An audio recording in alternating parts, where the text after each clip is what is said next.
where best friends and next-door neighbors, Willow and Lillian, spill the tea on murder, mysteries, and other things that go bump in the night. So get your favorite teacup ready, and let's get into it.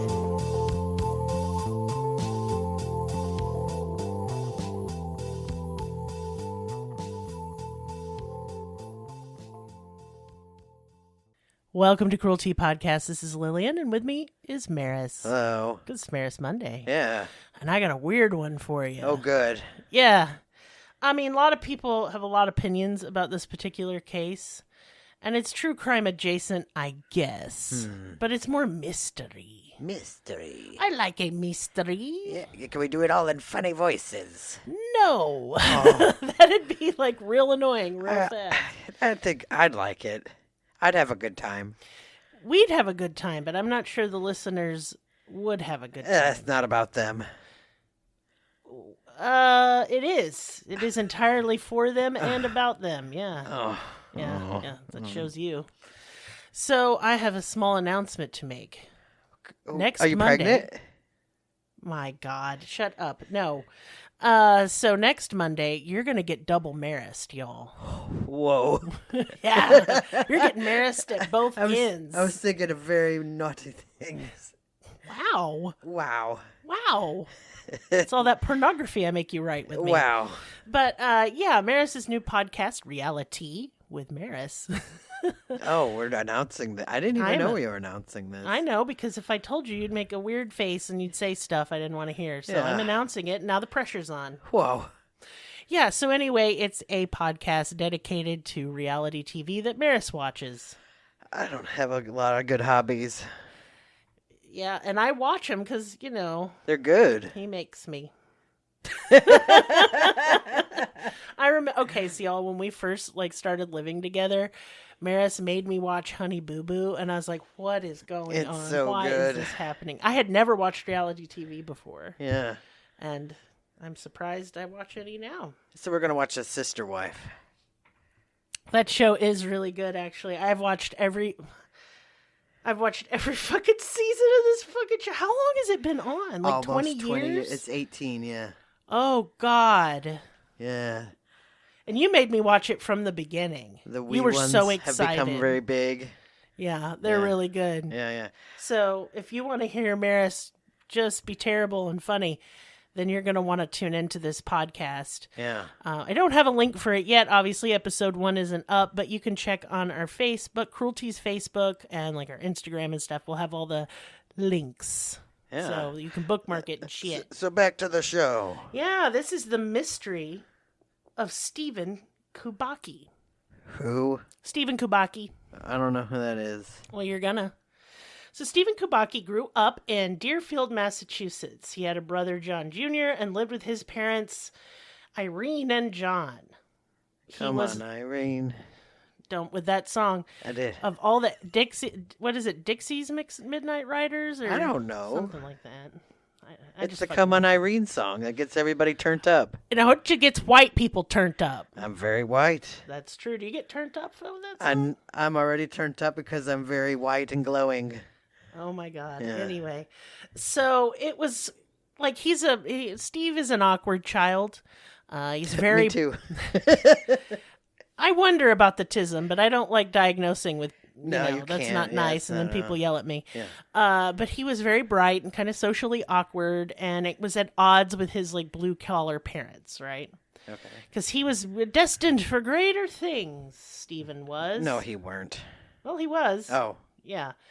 In fact, he earned a full ride scholarship to the prestigious school Deerfield Academy, which was. Wow, it does sound fancy. It does.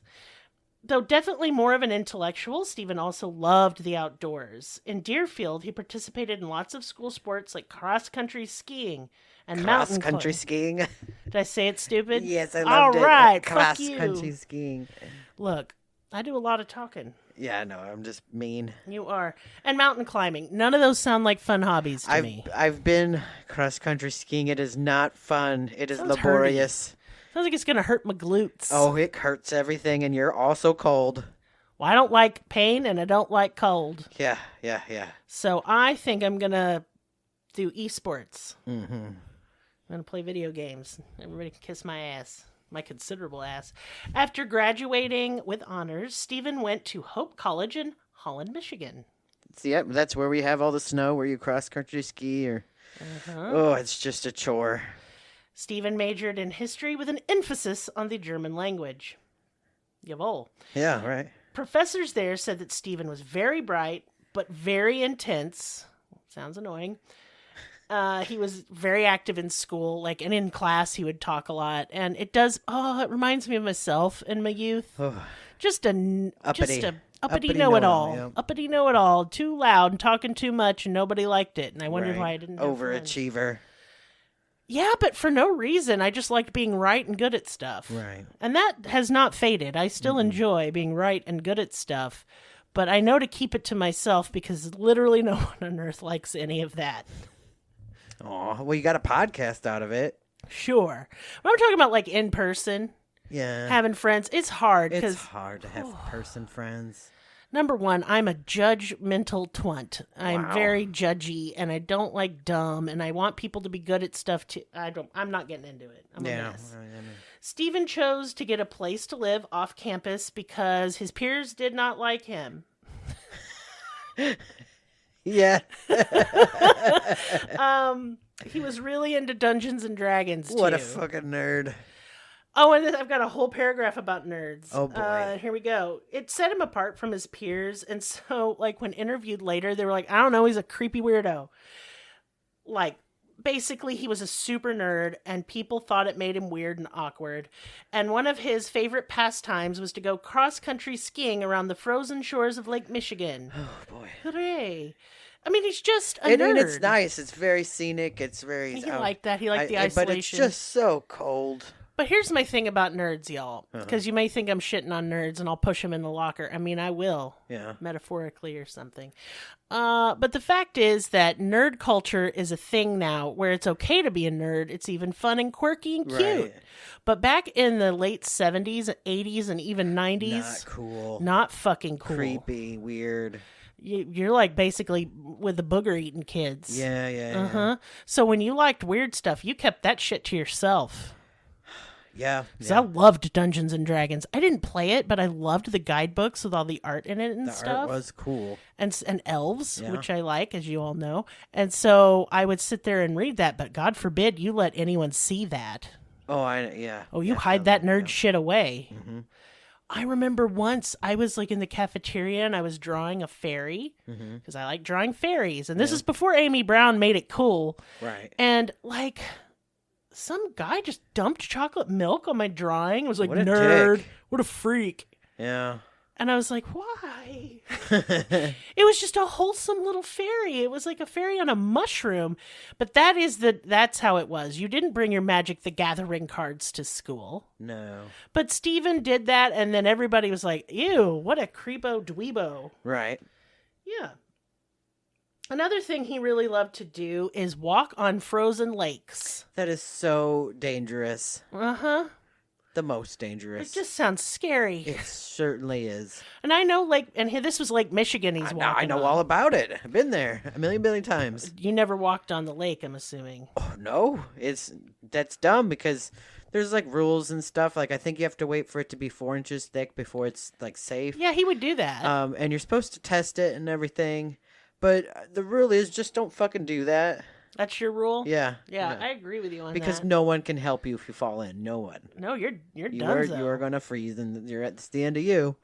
So between 1976 and 1977, Stevens studied abroad and taught English at the University of Freiburg in Germany. Freiburg. Sounds like they have Frenchy fries there, but that's not what it means. Oh. Despite being an eccentric and awkward guy, Stephen met a woman in Germany. A Fräulein. And the two of them started a romantic relationship. Not to say nerds don't get laid. I mean, that's true, right? It's rare. It's true. It's rare. Anyway, the relationship was rumored to be a bit taboo because it was one of his professors. Oh, I don't know the German word for teacher. It's Fraulein. It's You hot said for that. teacher. Yeah. I don't know enough German words to make that joke. Yeah, sorry. I ruined it. You did. He Yeah. spent 18 months in Germany, and by 1978, he came back to Michigan and attended classes at Hope College again. His girlfriend stayed in Germany. At the age of 23, his parents had separated, although that didn't seem to affect him much. He's 23. That's around when my parents got divorced, and I couldn't have given any less of a fuck. So he took it in stride, and he was only 9 credits away from graduating college.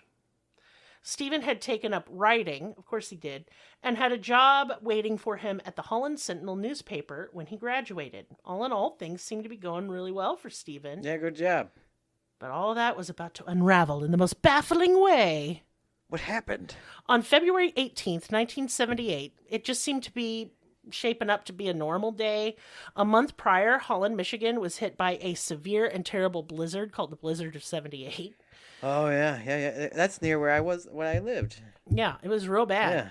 So by February 18th, there was still tons of snow on the ground, and it was brutally cold. Yep. Stephen told his roommates that he was going to go cross-country skiing Oh, like a cold nerd. by the shores of Lake Michigan. Mm-hmm. And of course, this was something he did all the time, so they're like, okay, Yeah. bye, weirdo. Right, get out there. The route he used was about 6 miles, and it went from Holland to like a beach on the shores of Lake Michigan, and the lake was pretty much mostly frozen, Right. and there was a lot of snow. And these are perfect conditions for what he was doing. Yeah. But 2 days went by, and nobody heard from Stephen. These were not overnight trips, for the record. He would nope. go out for a few hours and then come home. It's too fucking cold. So his roommates reported him missing. And you know, most people who knew him were just like, he probably went somewhere else for a while. I don't know.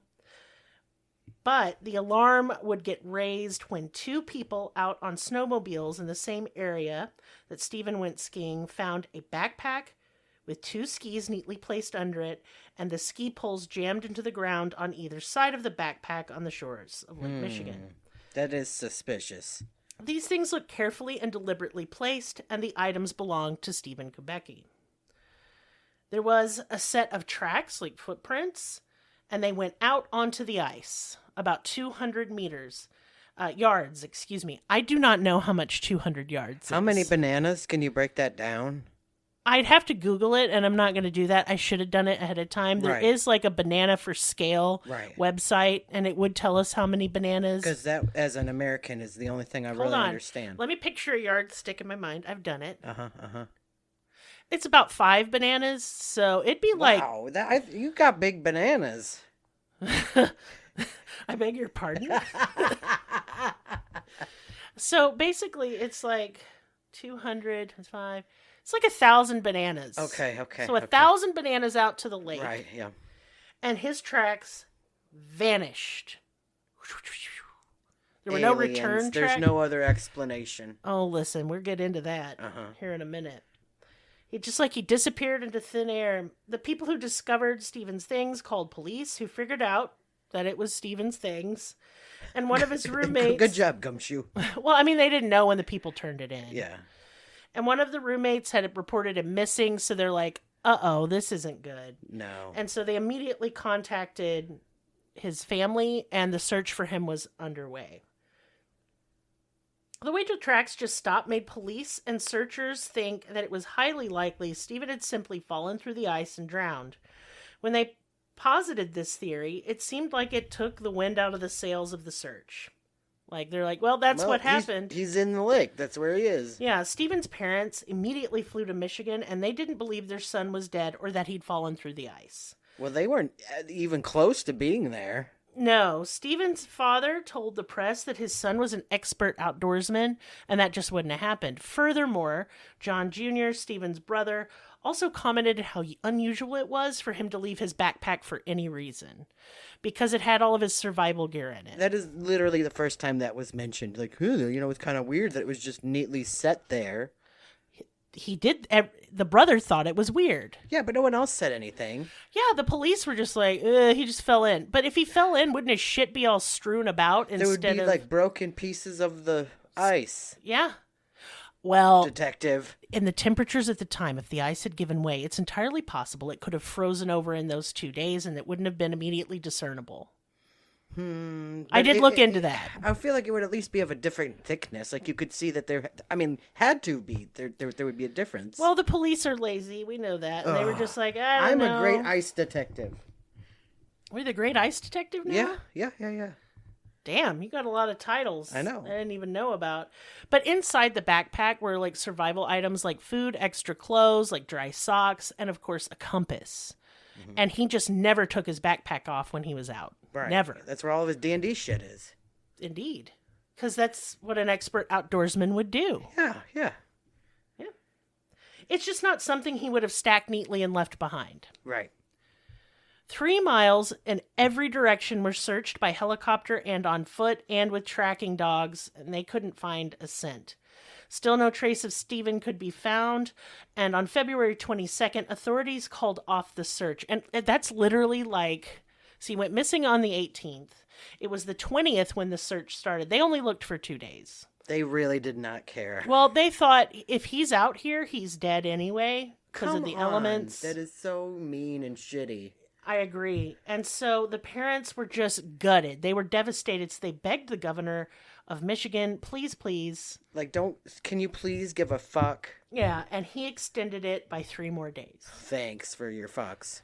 And they found nothing.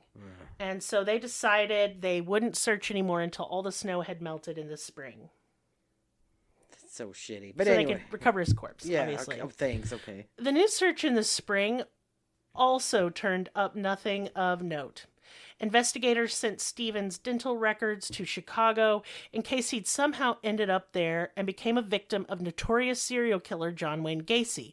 And this is because Stephen was the right profile for Gacy's victims. He was, a cute 23-year-old dude, and he was kind of thin and in shape, and that's what Gacy was into. Okay. So, of course not. That's not where he was. No. Chicago was far. Yeah, I can attest that Chicago is very far from the Grand Rapids area. However, most people aren't traveling straight across Lake Michigan. No, you have to go around that the lake that's in the way. Yeah. Yeah, even Stephen's parents considered that something terrible had happened to their son. Because everybody agreed that Stephen was unlikely to be coming home after all this time had passed with no sight of him. But they thought, his parents, that it had been foul play. Mm-hmm. Because clearly, the backpack there, it looked weird. Mm-hmm. The disappearing tracks, the backpack, all strange. It is the weirdest part so far that you've said. Yes, and so they hired a private detective named Theo Grievers, which is a crazy name, and spent thousands of dollars and came up with literally not even one lead. That is so nuts. Because the way Stephen was, he was a very kind of by-the-book guy. If he traveled somewhere, he told someone. Mm-hmm. His roommates, usually. Or he contacted his family. He's like, hey, I'm going to be here. Mm-hmm. He wasn't a spur-of-the-moment kind of person. He didn't, just drop everything and go off on a wild goose chase. I mean, that's what I do. So we're back to aliens, I see. We're not there yet. An entire year passes. Oh, and previous to this, his university, in May of that year, in 1978, gave him his bachelor's degree in absentia. In what? And absentia means you're not here to get it because you're dead. Oh. Here's your bachelor's degree. Okay. Kind of to honor him. Oh, all right. His parents accepted it. Now, a year from that, on May 5th, 1979, a young man woke up in a field just outside of the town of Pittsfield, Massachusetts. Mm-hmm. He was really confused. He didn't remember who he was, how he got there, or where, he even was. Okay. He looked down at himself. Not even the clothes that he's wearing makes sense to him. Mm-hmm. He's wearing a marathon shirt like you get from participating in a marathon from Wisconsin. Okay.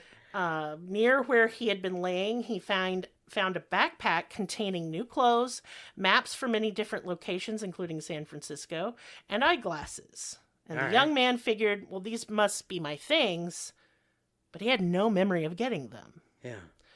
So then he aimlessly wandered around for a while before, going to the town of Pittsfield, because he saw it in the distance. He stopped someone and asked, where am I? And they answered, Pittsfield, and he's like, okay, that's not very helpful. Hey, that's the name of the town. That is helpful. So he goes to a shop and buys a newspaper, and he looks at the date because he doesn't even know what date it is. Yeah. And then the memories come back in a flood. He knows who he is now. His name is Stephen Kubacki, and he has been missing for over a year. The last memory he had before waking up in that field was cold and darkness and walking over a frozen lake in Michigan. With growing horror, Stephen realized he had no memory whatsoever of where he'd been in the year since he'd gone missing. That's crazy. Yeah. He sat on a bench outside a diner for hours trying to remember, trying to think of what he was going to do and where he'd been and, just in general. Stephen decided that he wasn't quite yet ready to say, hey, parents, I'm alive, because he had no answers to give them. Hold on, I figured it out. Okay. Have you seen the movie Being John Malkovich? Indeed.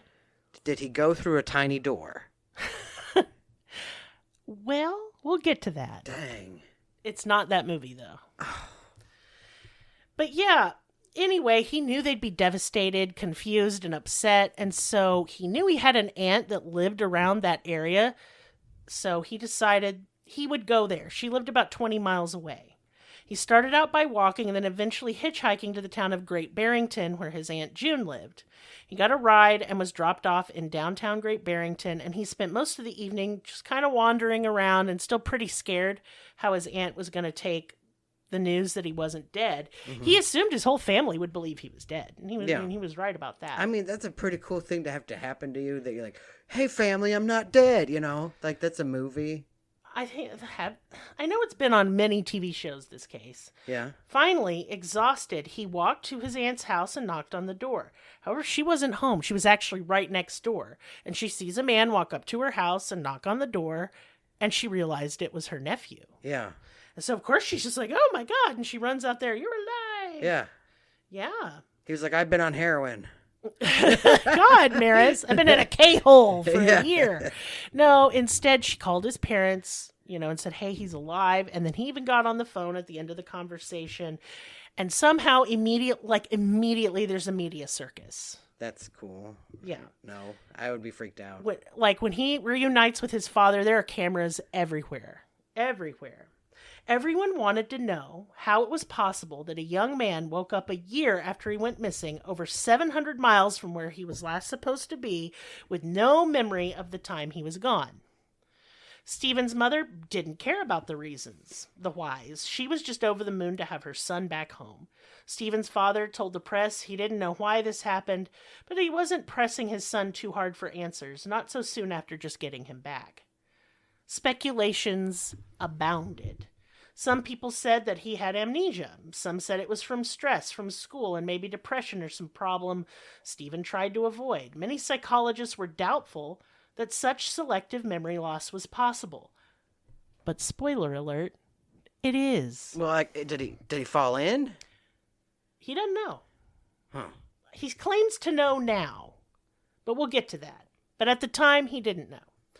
But Stephen said he'd had no problems or stress or depression at the time of his disappearance, and if he had, he couldn't remember. He was quoted in newspapers talking about how great his life had been going prior to his disappearance. He had a job lined up, an easy class load, was about to graduate. His father was even going to sign over his childhood home to him, and he had a girlfriend in Germany waiting for him. Yeah. Life was good, and he didn't want to disappear. All the media attention, though, eventually really got to him. He did not want to give any interviews.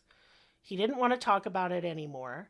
And so what he ended up doing was taking his dad's car and kind of disappearing again. Mm-hmm. Except this time, of course, it was intentional. Right. His parents knew where he was, but he wanted the media to leave him alone. And eventually they got tired of trying to chase him down, and it kind of faded into obscurity. So there are tons of theories, ranging from alien abduction to amnesia to him just fucking off and finding out. And there are kind of you could almost pick anything from this story and it'll fit those themes. Mm-hmm.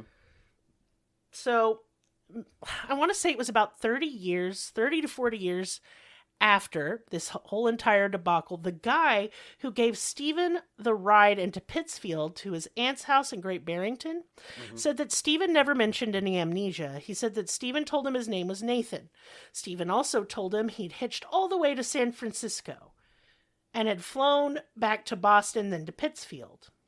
He even spun a tale that a friend of his had gone missing and returned with no memory, and now didn't know what to do because said friend was afraid of how her family and friends would react. Spoiler alert, the friend is him. Yes.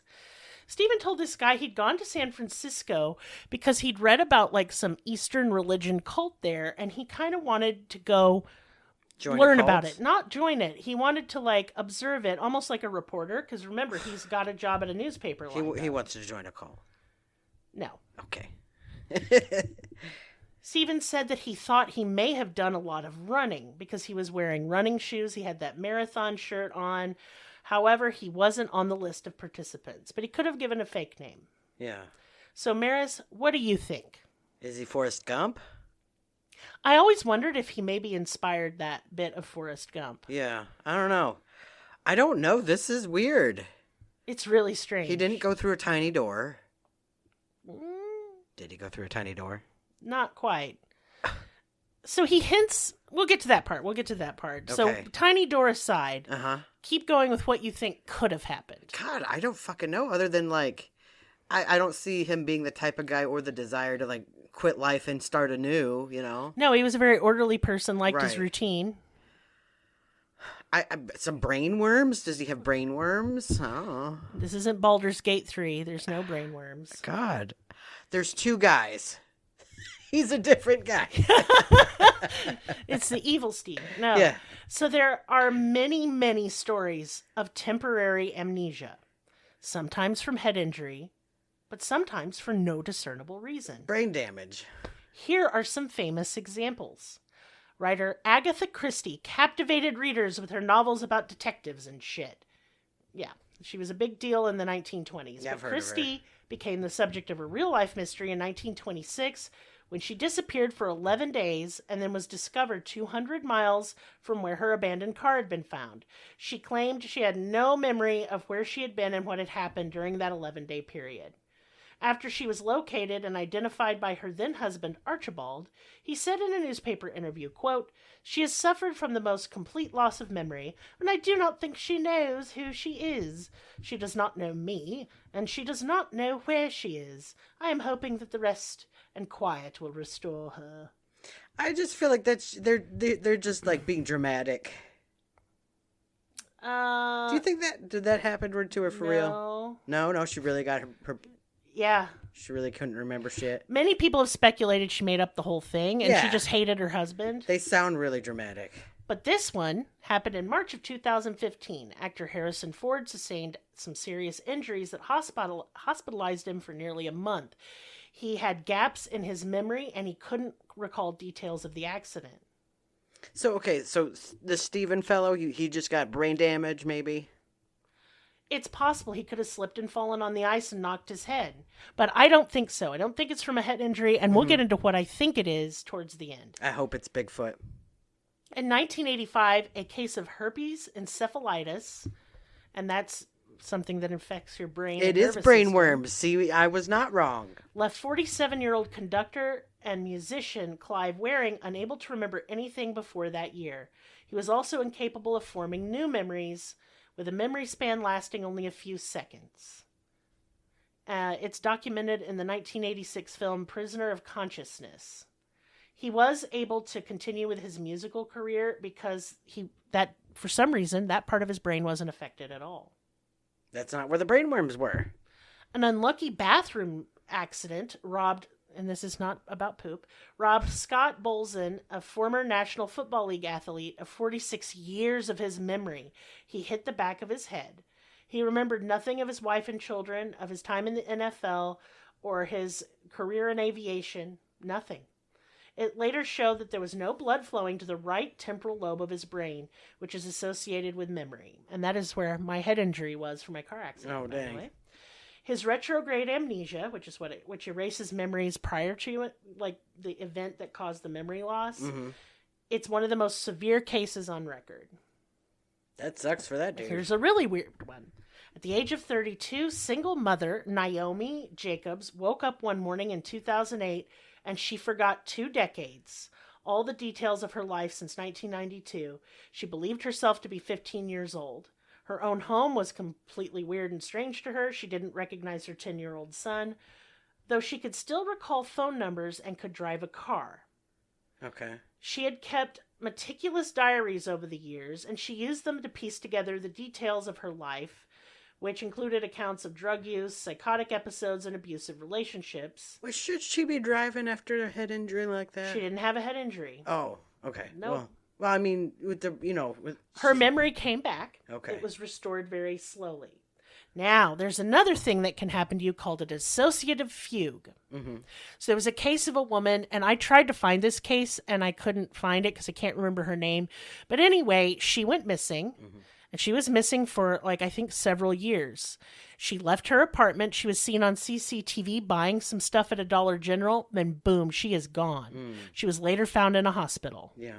And she had just gone into a dissociative fugue. These are usually brought on by stress or a traumatic life event. I feel like I've been there. It happens very often, actually, and usually they're pretty short-lived. They're like 15 minutes. Yeah. So you have no memory of what the fuck you were doing. You can often be very confused. People wind up lost. They can wander off, that sort of thing. If it is just a brain thing, then that's what I think happened to him. I think his parents' divorce probably stressed him out more than he realized. Yeah. I think having a girlfriend overseas, you're having an affair with a professor, that's stressful. Yeah. Graduating college, even if you have a light caseload, stressful. The job lined up. What if he's like, what if that's not what I want to do? Stressful. So I think it's possible he could have gone into a dissociative Running out into the fugue. woods in the cold. Yeah, he just fucked himself up. Yeah. However, that's not what happened. What?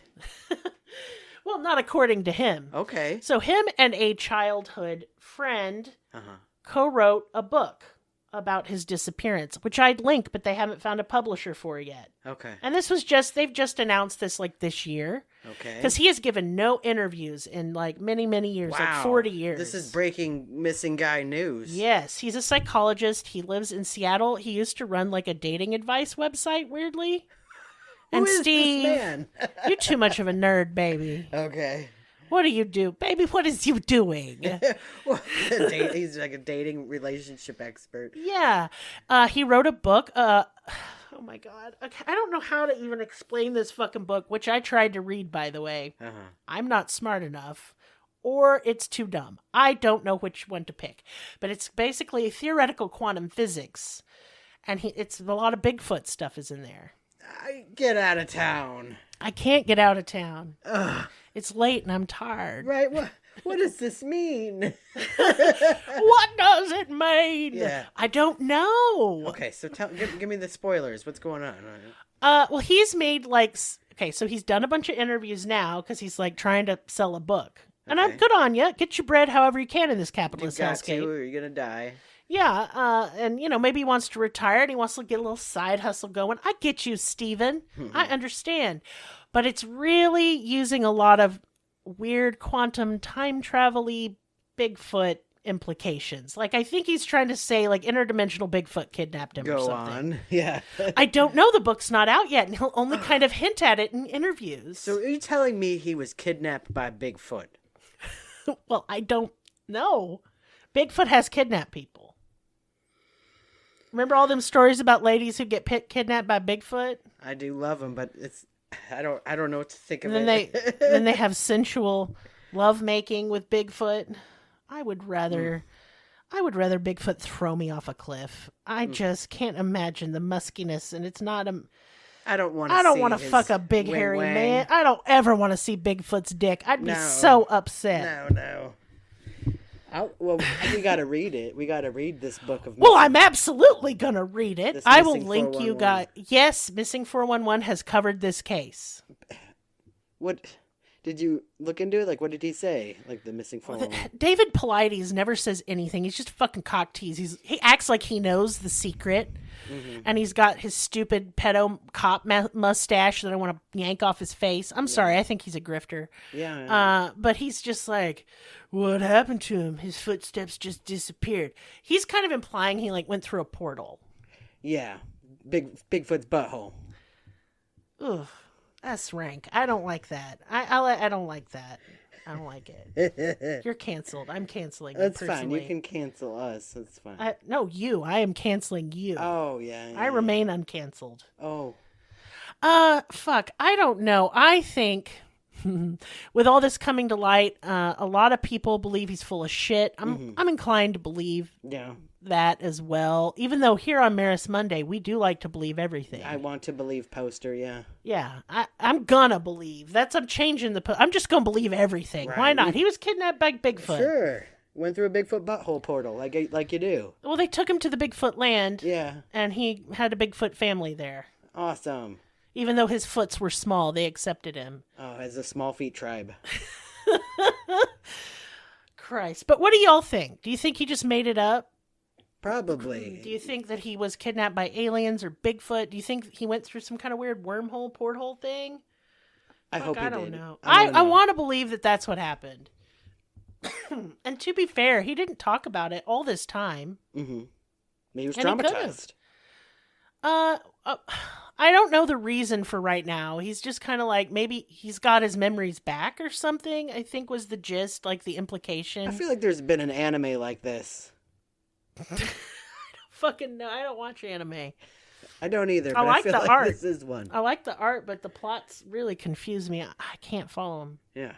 Like at first we're talking to cute animals, now we're killing God. I don't know what God did to you. I feel like the Steve story is an anime. Someone should illustrate it. I know I draw, but... Yeah, I mean, like, what are you talking about? That's work I didn't know I was assigning to myself. You done stepped in it now. I did. Yeah. But I really love cases like this because they're so weird. And look, it just doesn't seem like he would just run away when things were fine. Well, his love life was real messy.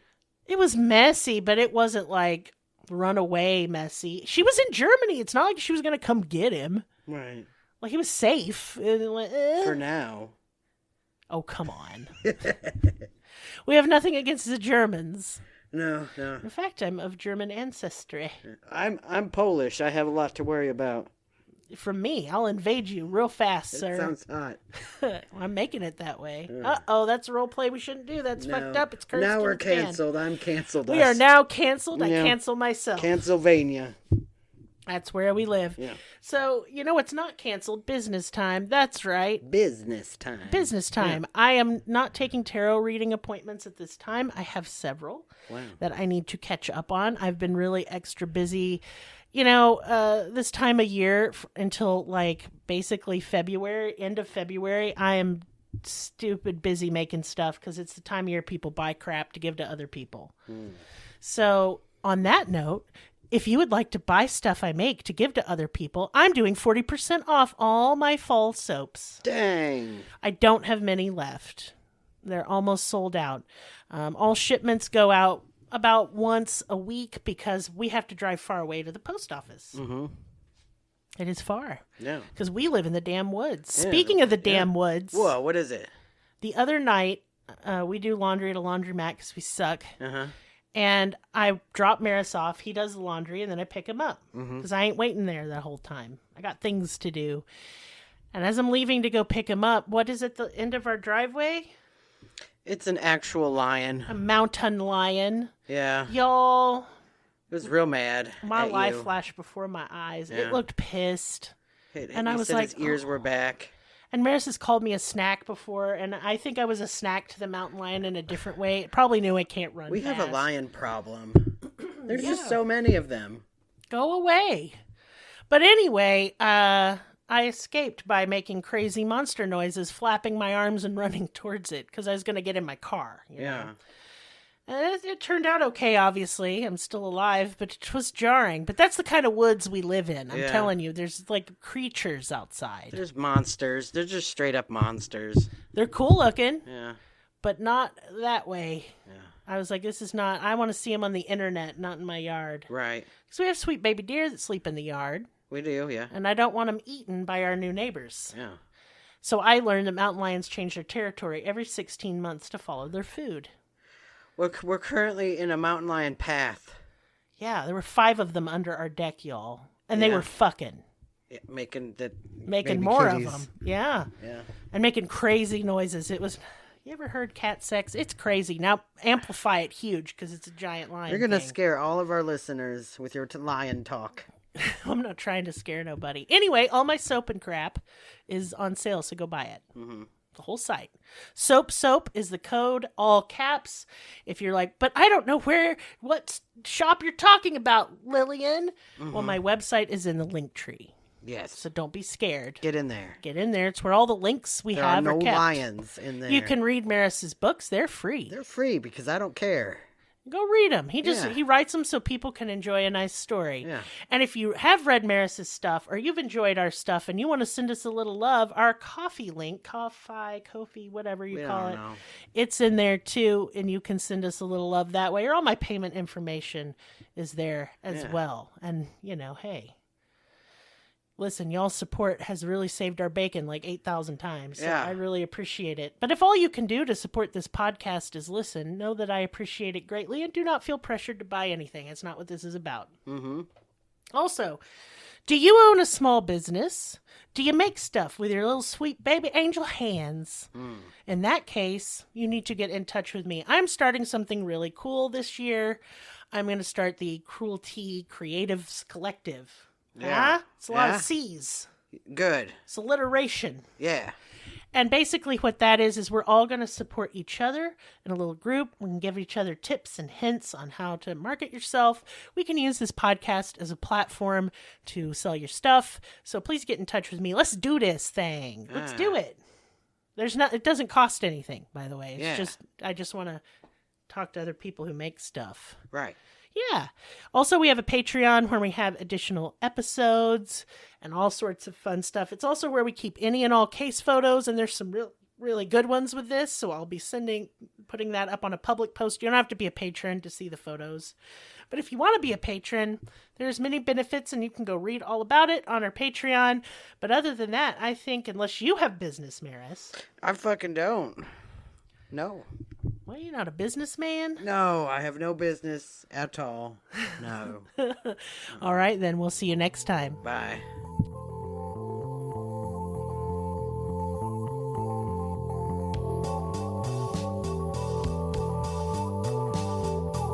Us on your social media platform of choice.